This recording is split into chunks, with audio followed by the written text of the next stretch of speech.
नमो भगवते वासुदेवाय नमः। जय माता रानी। दोस्तों, आप देख रहे हैं आपका अपना YouTube चैनल व्रत त्योहार टोटके। मैं हूं आपके साथ रिमझिम शर्मा।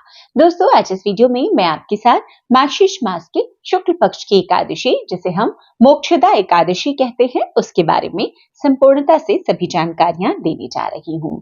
हम सभी जानते हैं कि हर मास में 2 एकादशी के व्रत पड़ते हैं। तो मार्गशीर्ष मास, जिसे कि हम अगहन मास भी कहते हैं, तो अगहन मास में देखिए कृष्ण पक्ष की एकादशी हो गई। अब शुक्ल पक्ष की एकादशी हम किस दिन मनाएंगे? तो अगहन मास के शुक्ल पक्ष की एकादशी को दोस्तों मोक्षदा एकादशी व्रत कहा गया है। इस दिन ऐसा वर्णित है पुराणों में कि इस व्रत को रखने से मोक्ष की प्राप्ति होती है, जीवन में सुख समृद्धि सौभाग्य की प्राप्ति होती है। दोस्तों, मोक्षदा एकादशी, देखिए हर एकादशी का अपना नाम होता है, महत्व होता है, और उस दिन व्रत करने से विशेष पुण्य फलों की प्राप्ति होती है। तो मान्यता अनुसार इस दिन उपवास और व्रत अगर हम रखते हैं मोक्षदा एकादशी के दिन, तो मन पवित्र रहता है, शरीर स्वस्थ रहता है, जीवन में हर प्रकार की सुख शांति मिलती है और पापों से छुटकारा मिलता है। दोस्तों, मोक्षदा एकादशी व्रत के प्रभाव से भगवान श्री हरि विष्णु मोक्ष हमें प्रदान करते हैं। इतना ही नहीं, इस दिन पितरों के निमित्त अगर आप तर्पण करते हैं, उन्हें भी परम धाम का वास प्राप्त होता है। इस दिन भगवान श्री कृष्ण ने अर्जुन को गीता का ज्ञान दिया था। तो इस दिन हम गीता जयंती भी मनाते हैं। तो संपूर्णता से सभी जानकारियां आपको मिल जाएगी कि इस बार मोक्षदा एकादशी और गीता जयंती हम किस दिन मनाएंगे। जो व्रत है कभी कभी देखिए 2 दिवसों में बीतती है, जैसा कि मोक्षदा एकादशी पर भी हो रहा है।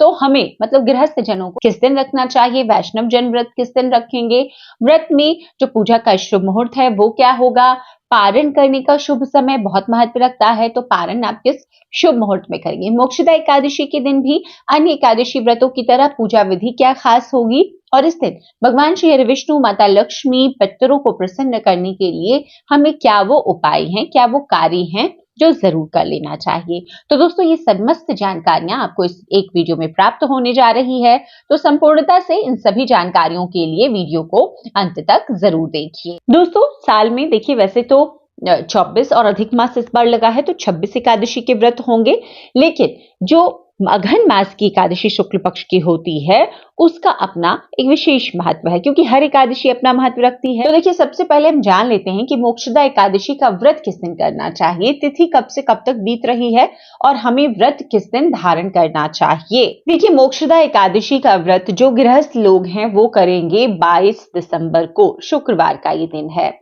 हालांकि जो वैष्णव लोग हैं वो 23 दिसंबर को भी गौण मोक्षदा एकादशी है, तो उस दिन व्रत रखेंगे। अब एकादशी की तिथि जान लेते हैं कि कब प्रारंभ हो रही है और कब समाप्त हो रही है। तो एकादशी की तिथि देखिए 22 तारीख को सुबह में 8:16 पर प्रारंभ होगी, जो कि समाप्त होगी 23 दिसंबर को सुबह में 7:11 पर। तो ऐसे में देखिए दोनों ही दिवसों में आपको एकादशी की तिथि मिल रही है। तो ज्यादातर 22 तारीख को और कुछ जगहों पर उदया तिथि को मानते हुए 23 तारीख को भी एकादशी का व्रत रखा जाएगा। तो आप ये दोनों समय अब समझ चुके हैं व्रत, लेकिन गृहस्थ जनों के लिए 22 दिसंबर को रखना शुभकारी बताया गया है। अब दोस्तों, मोक्षदा एकादशी का व्रत अगर आप रखने जा रहे हैं तो किस प्रकार से आपको व्रत रखना है, विधि जो होगी, जो पूजन की विधि होगी, अन्य जो नियम है वो भी जान लेते हैं। देखिए, एकादशी के एक दिन पहले से ही यानी कि दशमी की तिथि से ही शुद्धता का ख्याल रखना होता है। तो इस दिन हमें तामसिक भोजन का त्याग करना चाहिए। जो लोग बाल धोना चाहते हैं, अब देखिए इस बार क्योंकि शुक्रवारी एकादशी है तो एक दिन पहले मतलब दशमी की तिथि बृहस्पतिवार को है, तो आप उससे भी एक दिन पहले यानी कि बुधवार को ही अपने बाल वगैरह धो लें। आपको मोक्षदा एकादशी के दिन व्रत रखना है और इस दिन गीता जयंती भी है। सुबह आप उठेंगे, सबसे पहले तो सूर्य उपासना हमें करनी चाहिए किसी भी एकादशी व्रत में, वैसे तो रोजाना करनी चाहिए। देखिए दोस्तों, एकादशी के व्रत में सुबह उठकर खास तौर पर अगर हम ब्रह्म मुहूर्त में उठते हैं, सबसे पहले घर की साफ सफाई कर लेते हैं, उसके बाद में मुख्य द्वार की सफाई कर लेते हैं, स्नान आदि क्रियाओं से निवृत्त होकर भगवान विष्णु का स्मरण और ध्यान करते हुए व्रत का संकल्प ले लेते हैं। इसके बाद में हमें आज के दिन साफ स्वच्छ वस्त्र पहननी चाहिए, पीले वस्त्र अगर पहने तो बहुत उत्तम है। अब दोस्तों, भगवान श्री विष्णु की पूजा के लिए देखिए पीले फूल, पीले फल, धूप, दीप, जो भी भोग आज के दिन एकादशी व्रत में आप रखेंगे वो फलाहार भोग रखेंगे। अनाज का भोग एकादशी के दिन हमें नहीं अर्पित करना है भगवान श्री विष्णु को। कोई भी सीजन के जो ऋतु फल है वो आप ले लें। नैवेद्य के लिए जो आप पीली सामग्री चाहते हैं वो आप ले लें। इसके बाद में आपको रखनी है जो एकादशी की व्रत की कथा की किताब है, या तो आपके पास संग्रह होगा, मतलब सभी एकादशी व्रतों की एक कथा की किताब होगी। अन्यथा अगर अलग अलग भी है तो आप वो भी जरूर ध्यान से रखें, क्योंकि पूजन जब आप कर लेंगे संपूर्णता से तो आपको कथा आज के दिन जरूर पढ़नी चाहिए। आज के दिन भगवान श्री विष्णु की एकादशी माता की आरती आपको जरूर उतारनी है, तो इस बात का आपको ध्यान रखना है। आज के दिन जैसा मैंने बताया गीता जयंती है, तो गीता का पाठ बहुत ही शुभता आपके जीवन में लेके आता है। तो गीता का पाठ आप जितना कर सकते हैं आज के दिन आपको करना चाहिए। आज के दिन भगवान के या तो आप विष्णु सहस्त्र नाम का जाप करें या ओम नमो भगवते वासुदेवाय नमः, इस मंत्र को आप जितना ज्यादा से ज्यादा जप कर सकते हैं जरूर कीजिए। आज के दिन संध्या काल में भी आपको आरती जरूर करनी है। और उसके बाद में दोस्तों आज के दिन में कई लोग एक समय भोजन करते हैं, मतलब संध्या आरती के बाद ही फलाहार करते हैं, और कई लोग सुबह की पूजा के बाद भी फलाहार करते हैं।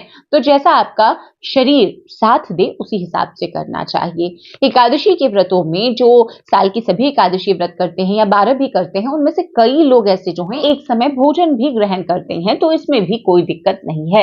ये सब आपके शरीर की स्वस्थता से जुड़ी हुई बातें हैं जिसको भी ध्यान में जरूर रखना है। अब दोस्तों आपने आज के दिन व्रत कर लिया, आपको क्या खाना है मैंने बता दिया। आज के दिन मंत्रों का जप जरूरी है। अब अगले दिन आपको पारण किस समय में करना है, तो पारण का जो भी लोग 22 दिसंबर को एकादशी का व्रत करेंगे, पारण का जो शुभ मुहूर्त है वो 23 दिसंबर को दोपहर में है।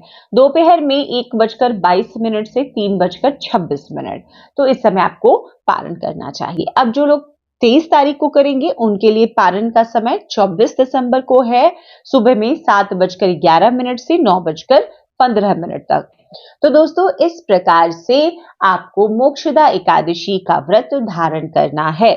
अब आज के दिन भगवान श्री विष्णु को प्रसन्न करने के लिए कुछ ऐसे उपाय जो हमें जरूर अपनाने चाहिए, तो आज के दिन के कुछ महा उपाय मैं आपके साथ शेयर कर देती हूँ। मोक्षदा एकादशी, क्योंकि देखिए ये मार्गशीर्ष मास के शुक्ल पक्ष की एकादशी है, अभी ठंड बहुत ज्यादा है, तो आज के दिन जरूरतमंदों की जितनी ज्यादा से ज्यादा हो सके आप गर्म वस्तुओं का दान करें।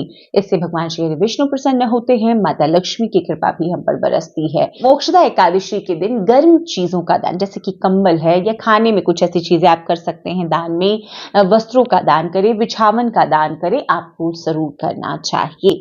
उम्मीद करती हूँ वीडियो में ये जो सभी जानकारियां मैंने आपके साथ शेयर की है आपके लिए उपयोगी साबित होगी।